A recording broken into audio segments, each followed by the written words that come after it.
We live in a celebrity-obsessed world, don't we? Look at me. Notice me. The Tao teaches something completely the opposite. Listen to the 66th verse of the Tao. Water again. The sea stays low. And because the sea stays low, all of the rivers and all of the streams empty into it.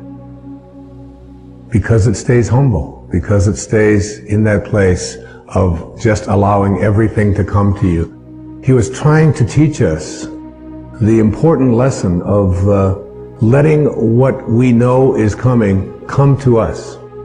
I practice this so much more now in my life than I did at one time. I can remember years ago, I had written a book called Your Erroneous Zones back in the 70s, and it stayed on the New York Times bestseller list for something like 27 months. And many weeks it would be number 1, and then it would go down to number 3, and then it would go to number 2, and down to 7, and all of that. And I was doing The Tonight Show in those days on a regular basis. And what you do is you call and find out where you appear on the bestseller list for the following week on Wednesday. So you call up on Wednesday, not for the Sunday coming up, but for the following week. And I called home, and my ego was pretty strong, and I was very much into a lot of notice me. I really believe that true nobility is not about being better than anyone else now. It's about being better than you used to be. And I think I'm better than I used to be, and I know that I'm better than I used to be in every quality or every characteristic that I hold to be valuable. But in those days, I was into notice me. And I called home, and I had trained my wife to call the New York Times. She had this special number that she could call, and with a certain code, and she could find out where I was going to appear on the bestseller list the following week.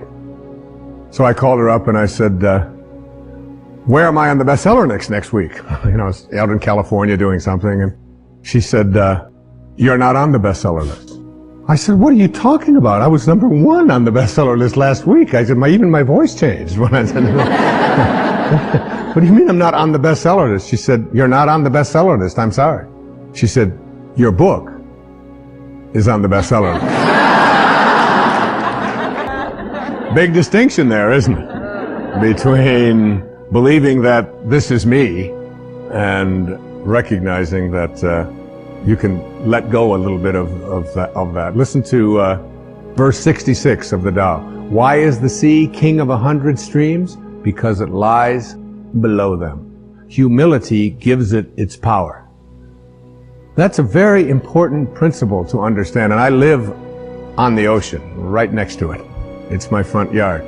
And always I watch it to learn something from this thing called the ocean, which is the most powerful source of life that we have on the planet. Without it, there's no life on this planet. And because it stays low. So what does this have to say to us? Do you have the capacity to get past that ego need to always be saying, notice me, look how important I am? There's been a proliferation of this lately with this celebrity silly stuff, isn't it? CNN is doing full hour shows on silly little things about what happened to this particular celebrity or what happened to that celebrity, and the celebrity's never even done anything. And there's all of this talk about it, and all of the new magazines.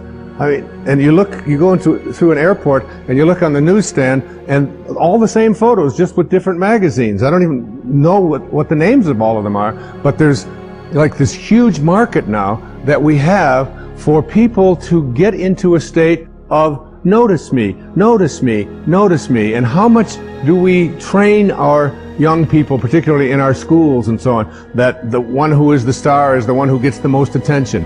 The one who is the most important and the most valuable is the one that has the most people liking them, and so on. This constant obsession with needing to be noticed. When in fact, what I have found for myself is the happiest moments of my life are when I can do it low and slow and not have anybody out there even know what I'm doing. To be able to, Louise never would have advertised the fact of some of the things I talk about with her generosity. She does it anonymously.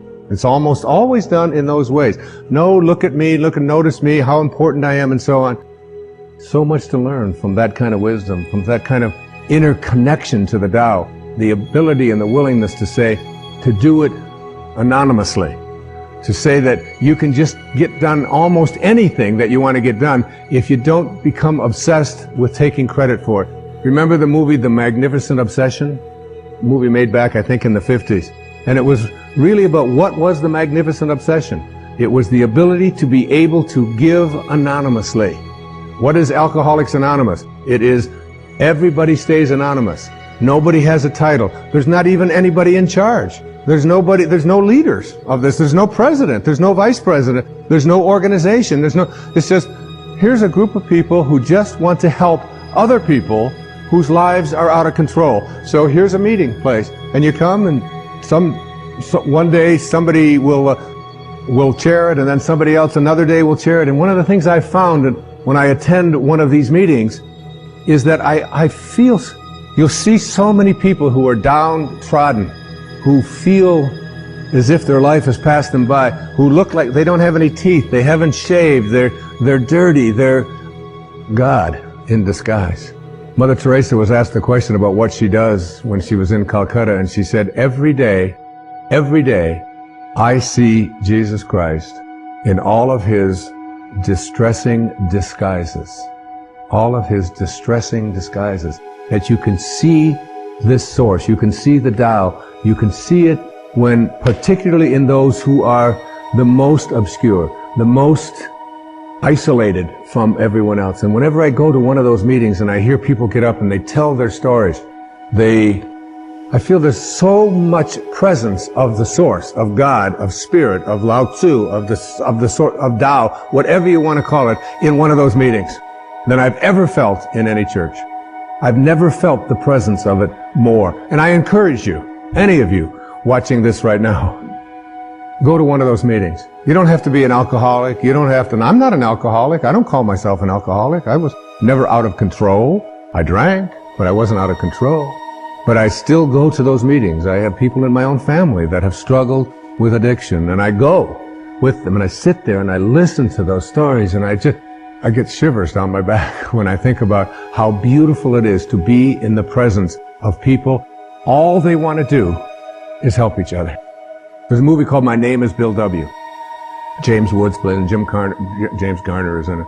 And his life just got totally out of control with addictions, totally out of control. And then he went to one of these meetings, and he began to realize, and he said, we can actually take these people, and all we have to do is love them. All we have to do is, and he's so excited about the concept of being able to go out there and offer it. And I keep referring to Louise because she's such a hero to me. There was a time back in the 80s when our president wasn't even able to say the word AIDS, was he? I mean, he could come on. And here was this lady who, before this thing became the worldwide phenomenon that it is, was having meetings in her own house and bringing these people, these downtrodden people who had been labeled outcasts in society, and offering them a place to learn how to love each other and to care for each other. This was long before there was any celebrity status associated with trying to end this horrible crisis that our country has and our world has had.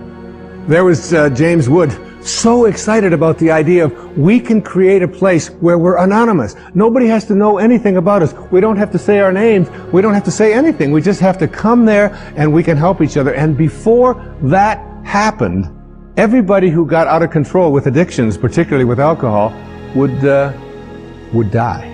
There was no cure. There was no cure. And where did they find their cure? They found it in being anonymous. They found it in being obscure. They found it in having no organization. They found it in having no elected representative. They found it in having no rules. There are no rules. You just come and we care. If you've been 1 day or 1 hour sober, or even if you're drunk, you come. We care about you.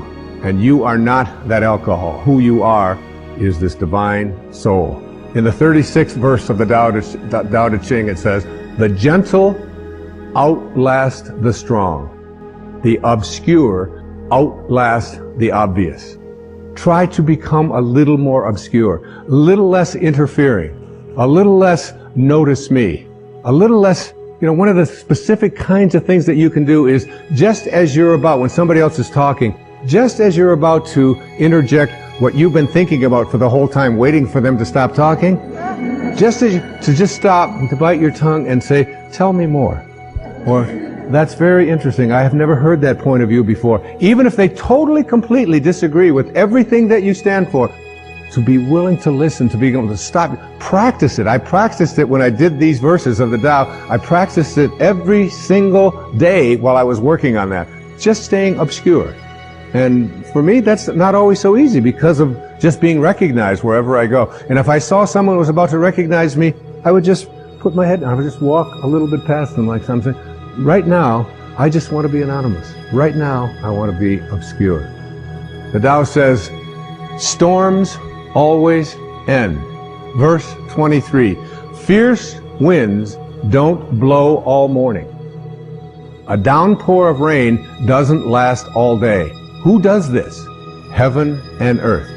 You're already connected to everything you want or need. It will come to you at the exact perfect time, as the rivers and the streams come to the ocean at the perfect time and place. You gotta trust. You gotta know it's going to come to you. You don't have to chase after it. You can become a little less obsessed with your ego and your self-importance and who you are and what you've done, and you can get so much more done. And you know what? It's the most peaceful and sweet, delicious way. It's like the song that Cecilia was singing about the rose.